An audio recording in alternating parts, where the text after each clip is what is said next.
Right, I think we are live. Good afternoon, everybody. Thank you very much for joining me for a semi-impromptu unboxing video of IKI. Now, I have two questions before we start the unboxing. First one is, as always, if you can hear me and you can see me okay, please let me know if you're watching this live. Second of all, for anybody who watched our pre-Essen show, where we went through loads of games that were coming out at Essen, was this mentioned? Because I don't think it was. I think we covered loads and loads of hot new games that were coming out at Essen. I don't remember talking about this one on the pre-Essen show, but let me tell you, this is the one game that came out this year at Essen Spiel that everybody was telling me about.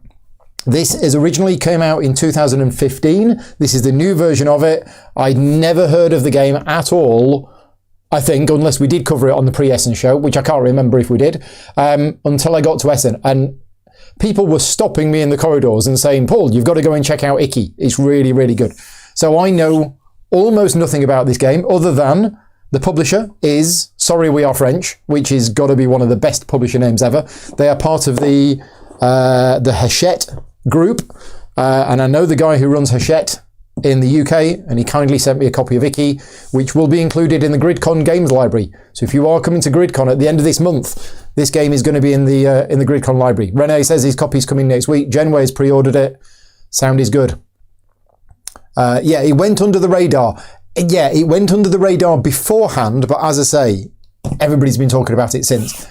And I know very little about it other than it's supposedly a good game. And this new version has been getting a lot of buzz. Now, one of the things I do not know is, apart from a graphic update, is this version any different? Is this a second edition? Have the rules changed or anything else? Or is it literally just updated artwork and production? I don't know. If anybody knows the answer to that in the chat, let me know. Oh, I just need a moment because this box hasn't been opened. Unlike some of the other unboxing videos that I've done this week where I've actually already opened it, that is the fresh new game spell. Spell. Right, okay, we're going to take stuff out. We're going to have a look. We've got a couple of Ziploc bags. We've got some pieces. And now most of the images for this on BGG are the old version. And as I say, the new version is different. Yes, new card smell. It is awesome. Okay, right. Well, as I mentioned yesterday, I really like it. Was it yesterday? Day before?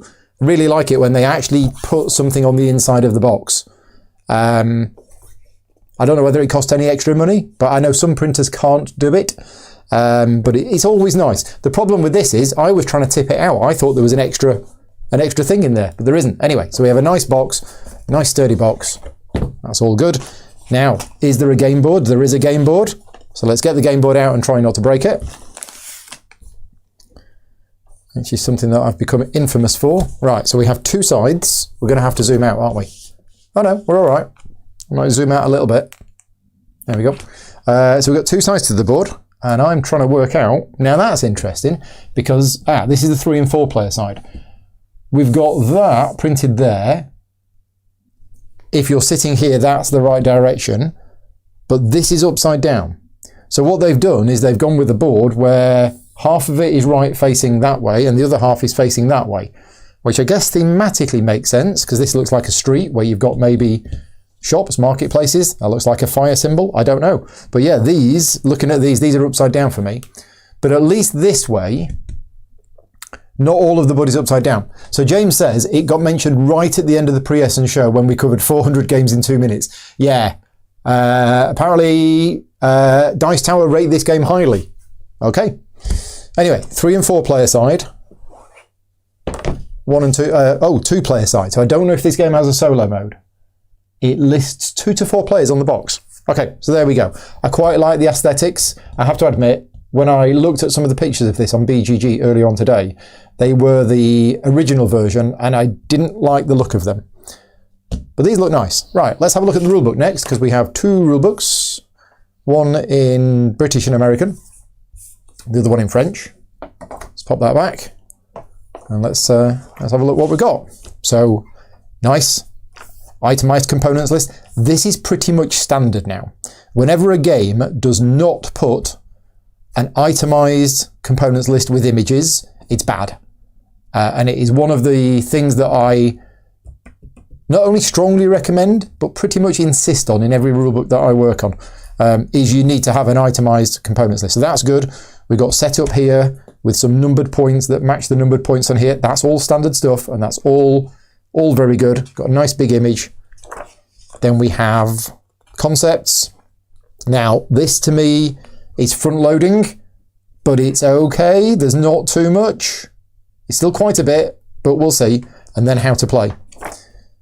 So this looks good. We got lots of examples. We got lots of pictures. We got all sorts of stuff over it. And then end game scoring is there. So that is the structure of the game. That's what you do. And there's the end game there. And then there are details of what the different shop actions do at the back with an appendix with all of the characters in. This is all really good. Yeah. So again, initial view of the rulebook just from looking at it is it looks okay. Well, I'll let you know once I've actually read it and dived into it. Let's just have a look at the rulebook editor. It's one of those things that I normally do, is I have a look at who edited the rulebook.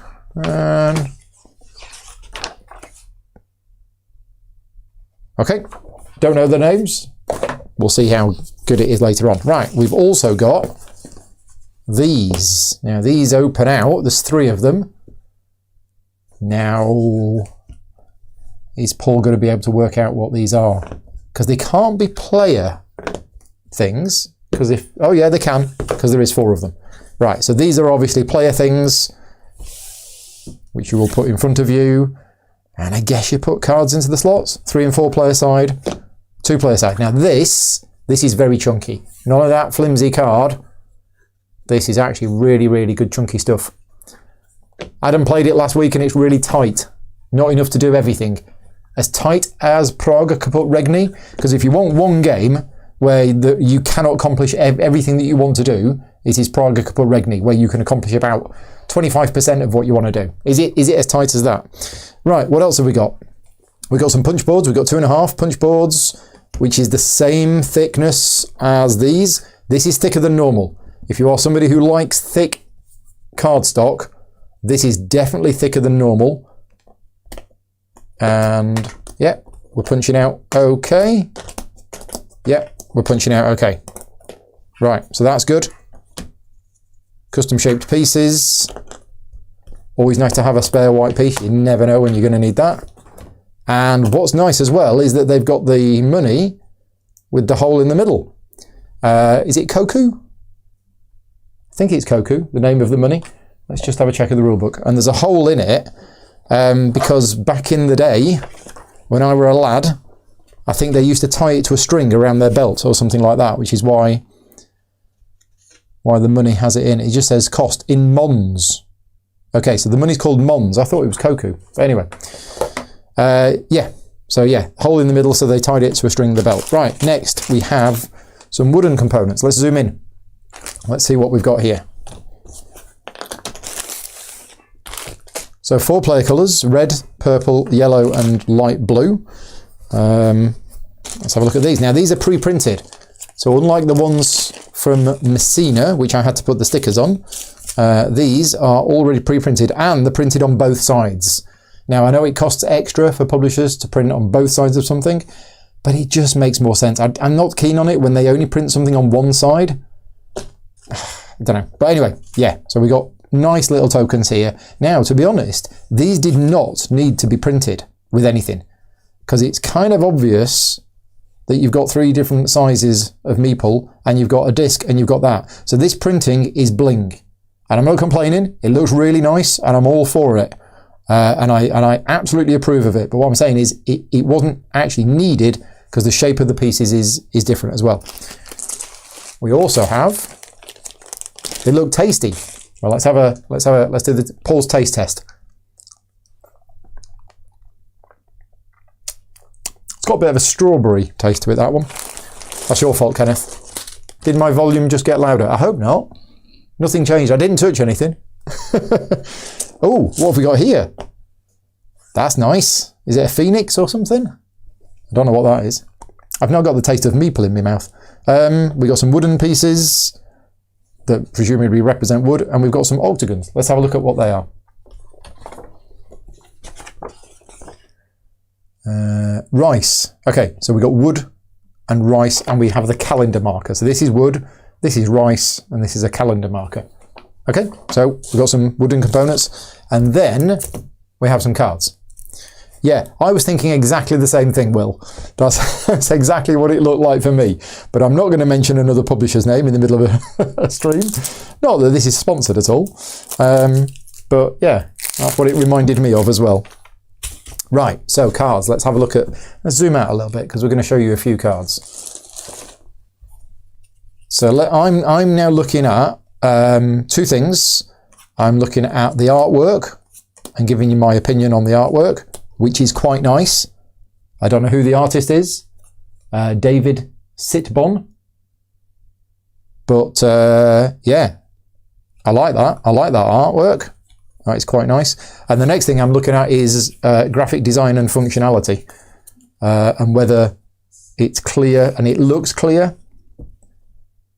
I'm assuming cost to build. I'm assuming effect, victory points, what it does, not sure, but that looks to me, that looks to be pretty clear. So we've got about, what, 60 cards? Something like that. They all got the same backs. Nope. Now are these in the player colours? No, these are not player colours. These, I think, will be the colours of the strips on here. Maybe? I don't know. We got dark blue, got orange, we've got green, we've got pink, and then we've got these buildings here. Another rulebook that I need to read. Maybe they are the player colours. I'm not sure. Let's have a look. Let's have a look in the rulebook, see what it says. Genway is ordered from Board Game Bliss in Canada. Right, so that's where you can get it from. Okay, so no, those cards are not player colours. Those cards go above the 4 different areas there. And then you have some buildings here, and you have other stuff here. Right, there we go. So that is it. That is the unboxing. Oh, let's just have a quick look at this. Again, I am looking at this purely from a graphic design point of view. Is this clear? It looks clear to me. Is that a bit bright, by the way? Does everything look a little bit bright? I think it is. I think I've got the brightness turned up a little bit high on the camera. Let me just turn that down a little bit. I've not changed it since last night. There you go. That's better, isn't it? A bit less bright. So yeah, graphic design looks like we've got 3 phases in a round, is my guess. This is Paul tries to work out how to play the game before reading the rulebook. 3 phases in a round. Phase A, you do this. Phase B, you do this. Phase B looks like it's divided into 3 different steps. Placing workers, taking workers back, maybe. And then phase C is you resolve each of these areas, is what that's saying to me. Don't know about the rest of it, but you put fish tokens on here. The fish have to be different, and you get more points the more fish tokens you put on here. Somebody smoking a pipe. And something else. Yeah, no, this looks good. So, yeah. The confusing thing is the little people are Coban, and the big building thing is Coban. Oh, right, okay. Mark's in the chat. Hi, Mark. So you took a bit of time to work out Kobun and Koban were very different. Right, well, thanks for the tip on that.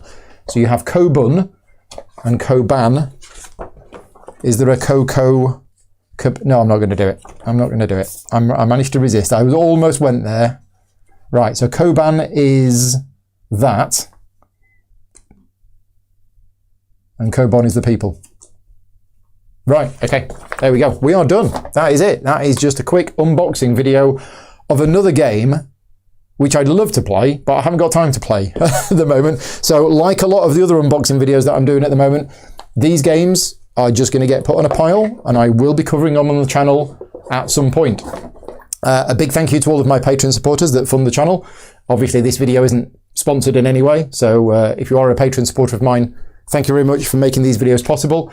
And it is my Patreon supporters that are effectively voting at the moment on which games they want to see first. So I'm running a poll on the Patreon page, and yeah, people are posting on there, and that is influencing the order in which I will be covering the games on the channel. Mostly. I will still occasionally do one that I'm in the mood for. But anyway, yeah, we're done. Right, I am going to be back at 5 o'clock. So in about 40 minutes from now, I'm going to put this away. and I'm going to be doing an unboxing video of Golem, the new game from Cranio Creations, Simone Luciani and team. So that's happening in 40 minutes time. If you are interested, I will be back then. But for now, thank you very much for watching. Take care. I'll see you next time.